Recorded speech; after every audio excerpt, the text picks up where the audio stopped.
E aí, gremistas, mais um vídeo do canal Sítio Gremista. Aqui quem fala é Mariano. Vamos comentar um pouco sobre esse jogo com o Flamengo, lá 3-1 pro Flamengo, o time reserva do Grêmio. Primeiro eu queria mandar um abraço aí pro Isaac, que me abordou na rua aí. Tava veiculado aí, tô atravessando a rua. Um abraço pro Isaac, diz que acompanha o canal aí, pode crer, brother. E desculpa aí a maneira que cara, quando as pessoas falam, perguntam pra mim, aí é o Mariano? Cara, eu nem lembro o que pode ser, às vezes o cara lembra, a gente que olha o canal, mas cara, então, é normal, devido até meu trampo, eu chegar e não te conheço, brother. Não confere o artigo, entendeu? Mas daí os caras, do canal lá, tá, entendeu? Não dá pra estar dando mole aí no meu trampo, então. Mas um abraço pro Isaac aí, pode crer. Olha o canal aí, é isso aí. Canal aí pro Grêmio. E assim, ó. Já começar falando pelo time reserva, vou perguntar pra vocês. Quem é o time reserva do Grêmio? Não sabe? Então nem um time reserva tem. Então o que eu quero dizer é que não existe uma escalação para um time reserva do Grêmio, né?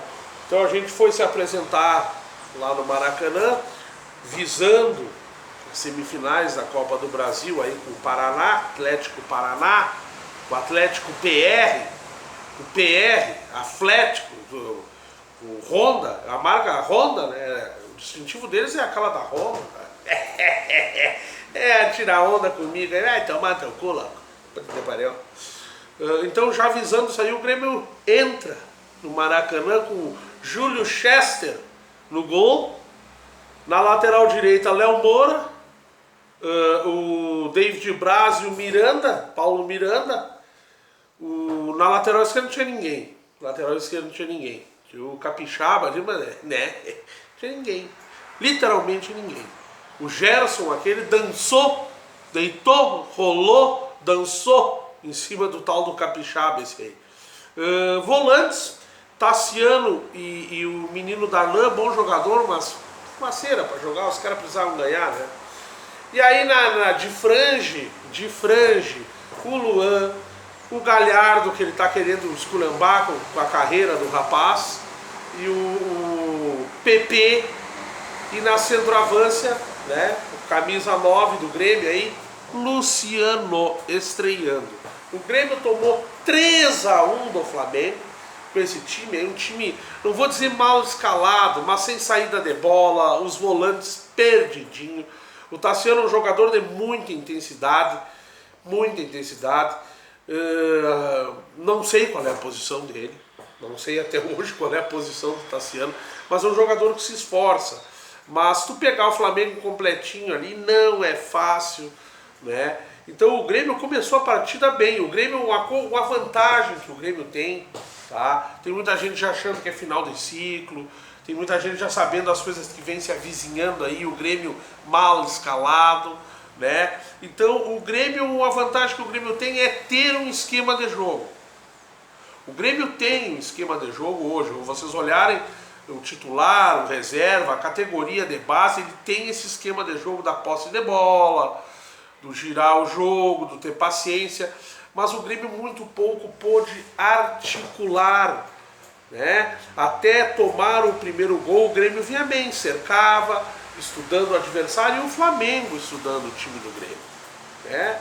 Então eles abrem o placar, o Grêmio faz aquele gol de penal, empatando o jogo, e a partir dali o Grêmio ficou entregue, né? Sem saída de bola, a saída de bola principalmente saindo pelo lado direito com o Léo Moura, que teve abaixo até do que a gente vê. Ele está, quando está em campo, é um jogador de muita qualidade. E o Grêmio infelizmente não conseguiu articular jogadas. Teve gente criticando o Luciano aí, viu muito posicionamento, muita movimentação, mas a bola não chegou nele, né? Então, e qualquer coisa, não precisa ser jogador, qualquer coisa, qualquer objeto né, dentro do campo, com a camisa do Grêmio, né, uma vassoura, um poste de luz, um cano de PVC cravadinho ali na risca do penal, né, é melhor que o André. Então não vamos já começar falando mal do cara aí num jogo atípico. Então o primeiro tempo se resume nessas situações aí, né? Segundo tempo, então, o Grêmio voltou pior. O Grêmio parecia querer segurar um resultado que não tinha.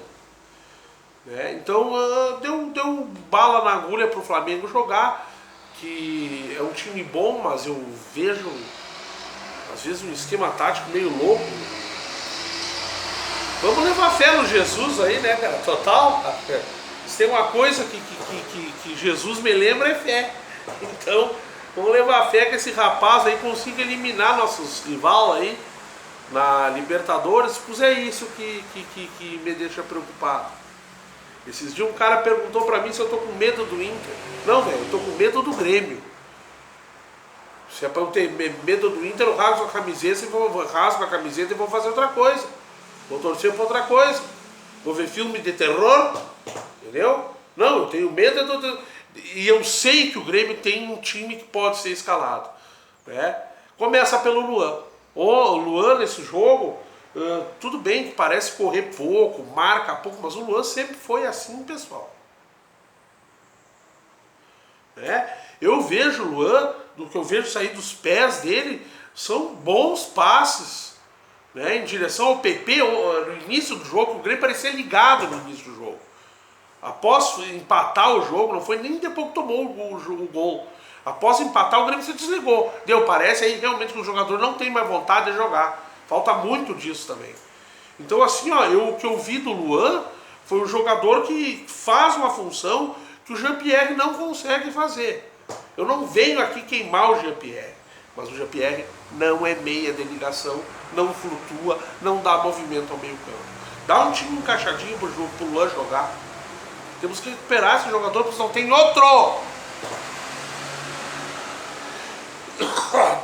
O Paulinho, esse Paulinho Juninho Capixaba, hein, porra, esse rapaz tomou um nó daquele perna de pau. Eu não sou muito chegado naquele Gerson do Flamengo. Eu vejo que os flamenguistas não são muito chegados no René, o lateral esquerdo, que eu me servia o René. Então assim, o Luan pra mim não é que fez uma partida ruim, mas eu vejo que o Luan tem, na minha opinião, tem que estar em campo.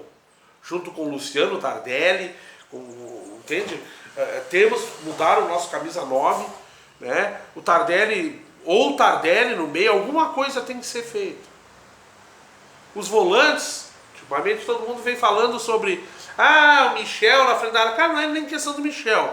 Eu não venho aqui queimar o Matheus Henrique, mas o Matheus Henrique realmente, ultimamente, só tem dado passo para trás, para frente é muito pouco ofensivo, né? Marca muito mal, só cerca, parece uma sombra, né? E aí fica Kahneman e Jeromel tomando janelinha. Então assim, ó, foi um jogo que a gente sabia que não seria fácil ganhar com o time reserva, né? E o Grêmio ainda sem vontade, né? Um momento tava 2-1 pro Flamengo e o Grêmio parecia querer segurar o resultado. Não vou botar a culpa em ninguém, mas por exemplo, o primeiro gol do Flamengo, os volantes não marcam ninguém. Aquela bola é alçada na área, os zagueiros do Grêmio ficam olhando o William Arão chegar na cara do gol. O segundo gol, que é o do Arrascaeta, aquele que dá na trave, cara, não quero falar do Júlio César, mas tudo bem, ele vai na bola, a bola é difícil dar na trave, entre o travessão e a trave ali, só que, cara, a bola tá em jogo. Ele cai para trás, fica agarrado na trave, parado, assim, parece estar no recreio do colégio. A bola vai para dentro da área. Não estou atribuindo o gol ao Júlio Chester, mas ele não poderia ter ficado agarrado, não tá com uma brincadeira. Cara, a bola deu na trave, foi para dentro. Cara, vai pro meio do campo, pro meio do gol, cara. Vai ficar agarrado na trave, a bola indo, cara. Cara, poderia ter dado uma defesa, alguma coisa, se ele tivesse mais atento. Tá? Então assim, ó, é um jogo que eu nem queria comentar. Eu tô preocupado, com o vídeo que eu vou fazer amanhã, ou depois de amanhã, mas provavelmente amanhã, sobre o que vem pela frente aí. 3-1, resultado natural para um time reserva e bagunçado, do jeito que eu vi, e sem vontade. Tá? Gostei muito do Luciano, vamos ver um time encaixadinho para ele, né? Contrataram o cara fora André Balada, pelo amor, né? Só time o Grêmio tem que arrumar esse time aí. É isso aí, tá, Alegrete?